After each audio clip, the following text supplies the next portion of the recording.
Today I'm here to introduce you to this washed mixed cultivar coffee from Peru.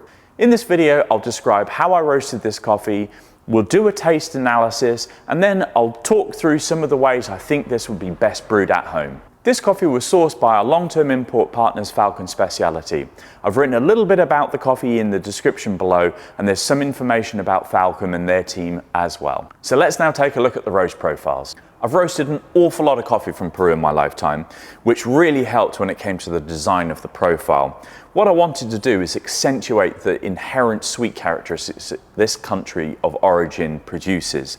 So these roasts were performed on the loring as usual, and the idea here was to apply a lot of heat to develop those flavor compounds inside of the cup.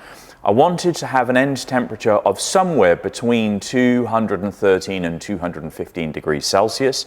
I wanted a total roast time of somewhere close to 10 minutes and 15 seconds, because I feel like these small dense coffee beans require a little bit of extra time in the roast. I'm now using a pyramid heat application system, and that is to emulate some of the drum characteristics.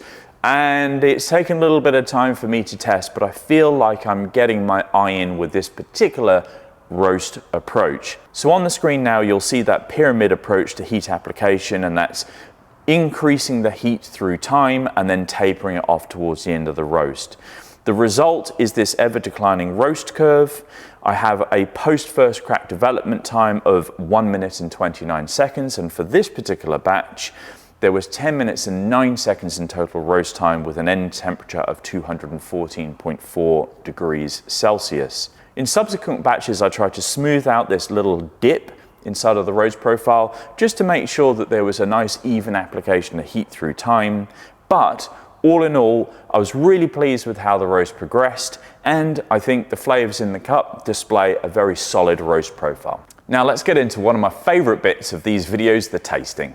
As usual, we're going to do two things. We are going to use aroma and taste to pull those together to give ourselves an overall view of the coffee. So, on the nose, there is this really beautiful sweetness. It's reminiscent of purple stone fruits. You also get a lot of chocolate in there as well, but it's the sweetness that really comes to the front. So let's hope that those aromas transfer into the cup in flavor compounds. So let's have a taste. And they absolutely do. What you'll note with this coffee, and many coffees from Peru, is that it has a very pronounced fruit-forward, sweet composition. There's a little bit of acidity in there that expresses in a sort of cherry type of note. But just think of red and purple stone fruits inside of the cup. The next phase of the coffee is this walnut characteristic, and there's a word I struggle to say, walnuts. So, lovely nut characteristic which brings that sweetness in, and then it finishes in this really rich, delicious yet crisp dark chocolate. The cup is exceptionally clean, but it's that sweet characteristic that is the thing that makes this coffee delicious. Okay, so it's sweet, there's stone fruits, and it has a rich dark chocolate finish. How do we think we should brew this at home? Well, those sweet compositions will lend very well into full immersion brewing, so cafetiere. The body, the texture, all of that will marry on your palate to give you a lovely, rich sweetness. And the finish, the dark chocolate, would be fantastic too.